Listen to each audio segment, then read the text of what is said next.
तो परीक्षाओं के लिए अलर्ट हो जाइए। यूपीपीएससी, बीपीएससी देने वाले, लेखपाल के एग्ज़ाम हैं, यूपीपीसीएस जून में है प्रीलिम्स, इसके अलावा आरओ का एग्ज़ाम है मेंस वाला, और भी तमाम परीक्षाएं आयोजित होने वाली हैं। तो करंट अफेयर्स जो कि सबसे महत्वपूर्ण पोर्शन है, उसके वीडियोस अब डेली बेसिस पे 20-20 करके सेट वाइज हम आपका कंप्लीट करवाएंगे। बाकी वीडियोस आते रहेंगे, लेकिन अब ये करंट अफेयर्स के एक्स्ट्रा जो वीडियोस आएंगे ये बहुत ही मददगार होंगे, जैसे हर परीक्षा में होते रहे हैं उसी तरह इनके पीडीएफ हम नीचे टेलीग्राम का लिंक दिया हुआ है, उसको ज्वाइन कर लीजिए आप लोग। वहाँ पर वीडियोस और पीडीएफ दोनों आपको प्राप्त हो जाएंगे एक साथ। चलिए, अभी हम बजट और आर्थिक समीक्षा से जुड़े इसमें प्रश्न देखेंगे महत्वपूर्ण, जो 20 सबसे महत्वपूर्ण प्रश्न हैं जो अति संभावित हैं। ठीक है, तो केंद्रीय बजट 2022-23 में अगले कितने वर्षों के लिए भारत एट 100 के अमृत काल में प्रवेश करने के लिए 4 प्राथमिकताओं में विकास पर जोर दिया गया है, जिसमें एक पीएम गति शक्ति है, बाकी 3 अन्य पिलर हैं उसके। तो राइट आंसर बहुत आसान है, तो 25 वर्ष, लेकिन आसान है लेकिन बहुत उतना ही महत्वपूर्ण भी है। केंद्रीय बजट 2022-23 में वित्तीय वर्ष 2023 में राष्ट्रीय राजमार्ग में कितने किलोमीटर का विस्तार किए जाने की घोषणा की गई है? फटाक से आंसर दीजिए आप लोग। तो बी 25,000 किलोमीटर सड़क निर्माण। केंद्रीय बजट 2022-23 में अगले 3 वर्षों में कितनी उत्कृष्ट वंदे भारत रेलगाड़ियों के निर्माण की घोषणा की गई है? मोस्ट इंपॉर्टेंट क्वेश्चन है। तो बी 250 नई ट्रेनें, सॉरी 400 नई ट्रेनें। ठीक है, डी वाला राइट आंसर है। 400 नई ट्रेनें चलाए जाने की, जो 400 नई उत्कृष्ट वंदे भारत रेलगाड़ियां हैं उनके निर्माण की घोषणा की गई है। केंद्रीय बजट 2022-23 में प्रधानमंत्री आवास योजना के तहत कितने घरों को पूरा करने की घोषणा की गई है? प्रधानमंत्री आवास योजना के तहत कितने घरों को कंप्लीट करने या निर्मित करने की घोषणा 2022-23 में केंद्रीय बजट में की गई है? तो 80 लाख। कितने? 80 लाख घरों को निर्मित करने की घोषणा बजट में की गई। बहुत महत्वपूर्ण प्रश्न है। केंद्रीय बजट 2022-23 के अनुसार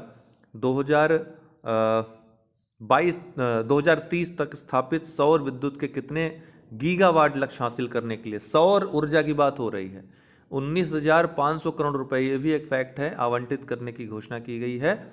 ऑप्शन आपके सामने है। तो राइट आंसर क्या होगा? 280 गीगावाट। कितना?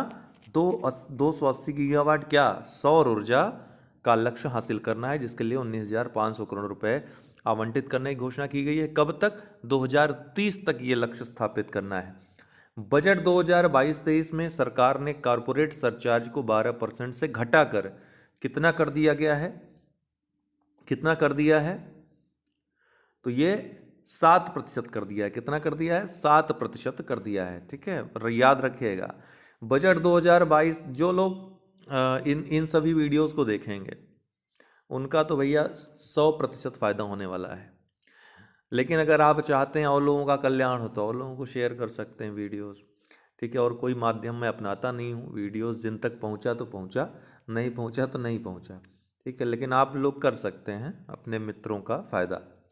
तो बजट 2022-23 के अनुसार अगर कोई टैक्स पेयर अपनी आमदनी को टैक्स फिलिंग्स में अपडेट करना चाहता है, बहुत टेक्निकल प्रश्न है, तो उसके पास कितने वर्ष का समय रहेगा? ये प्रश्न है। तो कितने वर्ष का समय दिया गया है बजट के अनुसार? 2 वर्ष का समय दिया गया है, याद रखिएगा। कितने वर्ष का? 2 वर्ष का। अब राज्य सरकार के कर्मचारियों के लिए भी एनपीएस खाते में जाने वाली रकम पर टैक्स डिडक्शन की सीमा 10% से बढ़ाकर कितनी फीसदी हो गई है? तो यह अब, जो पहले आम के लिए थी, राज्य सरकार के कर्मचारियों के लिए नहीं थी, कितनी हो गई है अब? 14% हो गई है। ठीक है, पहले ये 10% थी, अब 4% बढ़ा करके 14% कर दी गई है।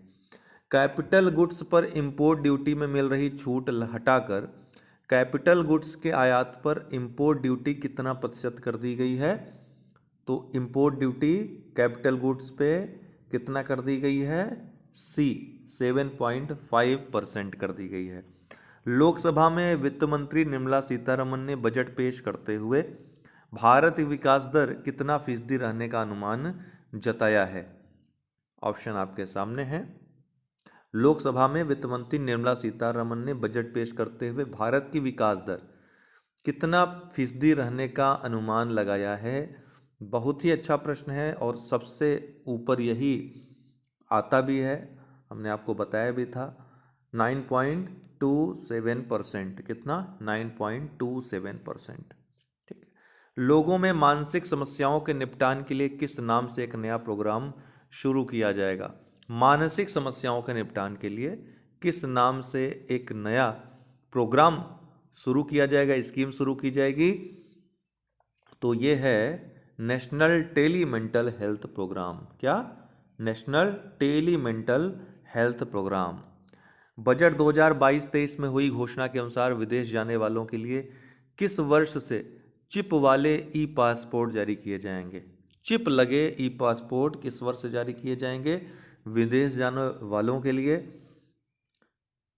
तो 2022-23 से। ठीक है, तो 2022-23 से ही जो लोग विदेश जाएंगे उनके लिए ई पासपोर्ट जारी किए जाएंगे। ओके, चिप वाले। केंद्रीय वित्त मंत्री निर्मला सीतारमण के अनुसार 2022-23 में 60 किलोमीटर लंबे कितने नए रोपवे का निर्माण किया जाएगा? 60 किलोमीटर लंबे कितने नए रोपवे का निर्माण किया जाएगा? और वित्त मंत्री ने ये ऐलान किया बजट में। तो कुल 8 रोपवे का निर्माण किया जाएगा 60 किलोमीटर लंबे। क्रिप्टो करेंसी और एनएफटी में होने वाले आय पर कितनी फीसदी की दर से टैक्स लगाने की घोषणा की गई है? क्रिप्टो करेंसी और एनएफटी में होने वाली आय पर कितनी फीसदी की दर से टैक्स लगाने की घोषणा की गई है? तो एक ऐतिहासिक फैसला माना जाएगा इसको। 30%। कितना? 30%। बड़ी दर से टैक्स लगाने की घोषणा की गई है। पीएमई विद्या के 1+1 टीवी चैनल प्रोग्राम को 12 से बढ़ाकर कितना टीवी चैनलों तक विस्तृत किया जाएगा? तो पीएम विद्या जो योजना है उसके तहत 1+1 टीवी चैनल प्रोग्राम को 12 से बढ़ा करके अब कितना किया जाना है? अब इसको 200। कितना? 200 चैनल इसको कर दिया गया है। पहले 12 चैनल थे। बजट के दौरान वित्त मंत्री ने वित्त वर्ष 2021-22 में राजकोषीय घाटा जीडीपी के कितना फीसदी के बराबर रहने की बात कही है? 2021-22 में राजकोषीय घाटा जीडीपी अर्थात इसके पहले वाला जो था उसमें राजकोषीय घाटा जीडीपी के कितने परसेंट बराबर रहने की बात कही है? बहुत अच्छा प्रश्न है क्योंकि इस तरह का प्रश्न आ भी चुका है आरओ में। इसके पहले अगर देखें तो 6.9%। 6.9%। वित्त मंत्री ने वित्त वर्ष 2022-23 के दौरान देश में किस तरह की करेंसी की शुरुआत किए जाने का ऐलान किया है? तो डिजिटल करेंसी और क्रिप्टो करेंसी दोनों को शुरू करने का ऐलान 2022-23 के दौरान वित्त मंत्री ने किया है। तो इसलिए कंफ्यूज मत होइएगा, डिजिटल करेंसी और क्रिप्टो करेंसी दोनों के लिए ऐलान किया है वित्त मंत्री ने। ठीक है। निम्न में से किसमें सुधार के लिए सरकार ने 6,000 करोड़ रुपए की लागत से 5 वर्षीय प्रोग्राम शुरू करने की घोषणा की? तो 6,000 करोड़ रुपए की लागत यहाँ पर ये किसी विशेष योजना का लक्ष्य है कि 6,000 करोड़ रुपए की लागत से 5 वर्षीय प्रोग्राम शुरू करने की घोषणा की है। तो कहाँ पे? किसके लिए? एमएसएमई क्षेत्र के लिए। ठीक है, सूक्ष्म लघु और मध्यम उद्यम के लिए 6,000 करोड़ रुपए की लागत से 5 वर्षीय प्रोग्राम शुरू होगी। पीएम आवास योजना के लिए कितने बजट का ऐलान हुआ है जिसमें 80 लाख नए मकान बनाए जाएंगे? तो एक ये भी है 80 लाख नए मकान बनाए जाएंगे, ये भी एक फैक्ट है कि कितने मकान बनाए जाएंगे। और कितने बजट का ऐलान हुआ है इसके लिए? इसके लिए 48,000 करोड़ रुपए के बजट का ऐलान हुआ है। पीएम गति शक्ति योजना के तहत अगले 3 सालों में नई पीढ़ी की कितनी वंदे भारत ट्रेनें विकसित की जाएंगी? अगले 3 सालों में ध्यान रखिएगा, तो 400 नई ट्रेनें विकसित की जाएंगी। ठीक है, ये सारे प्रश्न आपके परीक्षा की दृष्टि से बहुत ही महत्वपूर्ण हैं और आगे आने वाले भी जो सेट होंगे करंट अफेयर्स के जितने भी होंगे, चाहे यूपी स्पेशल वाले हों, चाहे फिर करंट अफेयर्स जो सामान्य है वो हों, सभी महत्वपूर्ण होंगे। और जुड़े रहिए इसी तरह, लाभ लेते रहिए। बहुत बहुत धन्यवाद। हाँ, PDF प्राप्त करने के लिए आप लोग नीचे डिस्क्रिप्शन बॉक्स में लिंक दिया हुआ है टेलीग्राम ग्रुप का, ज्वाइन करके जुड़ सकते हैं। बहुत बहुत धन्यवाद।